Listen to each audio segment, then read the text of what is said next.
Shalom, selamat pagi Bapak Ibu Guru semuanya. Kita akan mendengarkan devotion pada pagi hari ini. Judulnya adalah Alkitab di Sepanjang Zaman. Kekristenan di masa lampau, kalau kita melihat bagaimana kondisi kekristenan pada zaman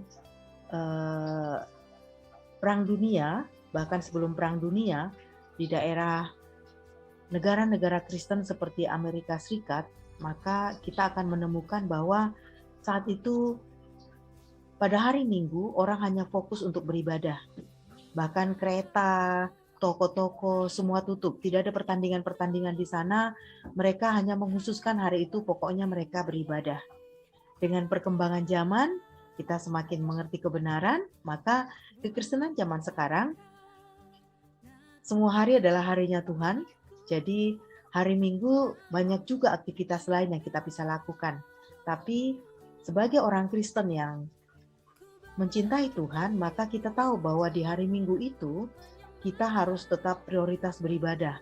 Kita bisa melakukan aktivitas lain, tapi kita harus mengutamakan Tuhan terlebih dahulu, sehingga kekristenan zaman sekarang lebih banyak terbuka dengan hal-hal yang baru, dan itu adalah sesuatu hal yang positif. Tapi ada hal-hal yang mengalami degradasi, yaitu penurunan dari segi moral, dari segi karakter yang di luar daripada karakter Kristus, dan itu yang membuat kekristenan semakin menjauh dari kebenaran. Nah, di 1 Korintus 5 ayat 1-3 dikatakan, memang orang mendengar bahwa ada percabulan di antara kamu, dan percabulan yang begitu rupa seperti yang tidak terdapat sekalipun di antara bangsa-bangsa yang tidak mengenal Allah, yaitu bahwa ada orang yang hidup dengan istri ayahnya. Sekalipun demikian kamu sombong. Tidakkah lebih patut kamu berduka cita dan menjauhkan orang yang melakukan hal itu dari tengah-tengah kamu?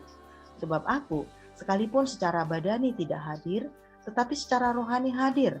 Aku sama seperti aku hadir telah menjatuhkan hukuman atas dia yang telah melakukan hal yang semacam itu.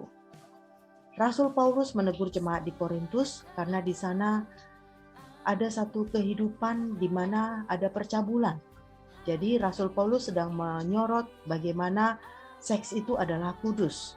Seks itu kudus karena seks itu berasal daripada Tuhan. Seks itu kudus bahwa artinya seks itu hanya ada dalam pernikahan. Di luar pernikahan yang sah, yang sudah diberkati oleh Tuhan, maka seks itu adalah sesuatu yang cemar. Itu adalah dosa, percabulan di hadapan Tuhan. Pernikahan pada masa lampau adalah satu hubungan yang sungguh-sungguh diterima, merupakan kesatuan yang dipersatukan oleh Allah, sehingga tidak bisa dipisahkan oleh manusia. Zaman dahulu, kalau kita melihat kebudayaan atau masyarakat zaman dahulu, jarang terjadi perceraian karena mereka memegang komitmen kebenaran firman Tuhan bahwa pernikahan itu adalah sesuatu yang kudus. Tapi bagaimana dengan kehidupan sekarang? Saat ini banyak keluarga-keluarga, bahkan keluarga Kristen sekalipun, melakukan kawin cerai dengan begitu bebas, tidak menghargai komitmen yang sudah di hadapan Tuhan. Mereka menganggap bahwa pernikahan adalah sesuatu cocok tidak cocok.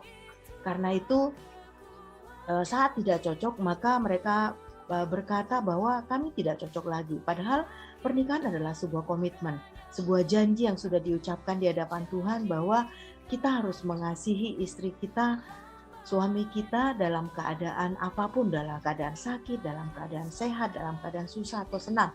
Itu sebuah komitmen. Bahkan saat sepertinya ada ketidakcocokan sekalipun, kita harus belajar sama-sama untuk membawa pernikahan kita di hadapan Tuhan, supaya Tuhanlah yang menolong kita untuk hidup dalam kebenaran. Nah, bahkan di film-film yang kita tonton banyak ajaran yang mengisyaratkan bahwa seks bebas adalah hal yang biasa. Seks di luar nikah menjadi budaya di negara-negara yang begitu sekuler, sehingga dasar dari kehidupan mereka sangat jauh dari kebenaran firman Tuhan. Ya, bagaimana film-film mempertontonkan bahwa seks di luar pernikahan tidak apa-apa, padahal itu adalah ajaran yang menyimpang jauh dari kebenaran firman Tuhan. Itu tidak sesuai dengan dasar moral kebenaran firman Tuhan. Masing-masing kita bertanggung jawab untuk menjaga komitmen kita mentaati Allah, tidak peduli apapun yang masyarakat lakukan. Pedoman terbaik kita adalah teladan Tuhan Yesus. Kebenaran Alkitab tidak berubah dengan perkembangan zaman, tetapi harus diterapkan di sepanjang zaman. Hari ini kita belajar sama-sama bahwa kita harus tetap menempatkan firman Tuhan adalah standar moral kita yang tertinggi, tidak ada yang lain. Walaupun sekeliling kita sepertinya tidak melakukannya, tapi kita harus tetap kembali kepada kebenaran firman Tuhan. Demikian renungan kita pada hari ini. Tuhan Yesus memberkati.